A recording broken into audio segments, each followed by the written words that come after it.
Here's a rather unusual trade stimulator from the mid-1930s, made by the Garden City Manufacturing Company. This is a horse race themed, called the Turf, 4-reel trade stimulator.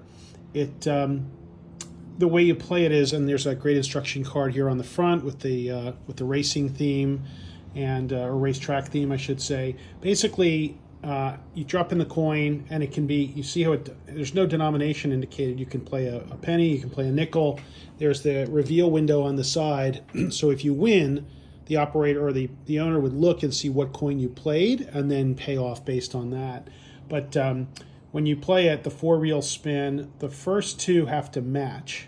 And if they match, then the 3rd reel tells you where you are, where the horse finishes, and then the 4th tells you what the result is. So in this case, if our first 2 reels had matched, we placed, and then we would have gotten 4 times whatever coin we bet. So, and that's again on the instruction card. It does give a gumball with each play. We'll see that in a moment. So we'll drop in our penny. Go ahead and play. We see that the 7 and 2, we didn't match, so we might as well just go put a nickel in that time and see how we go. 3 and 2, didn't do it that time. Ideally, so 2 and 2, so we matched, we show, and for show, we see that we get 2 coins, so we would get 2 pennies back. And in addition to that, we get our gumball, so we can take that out.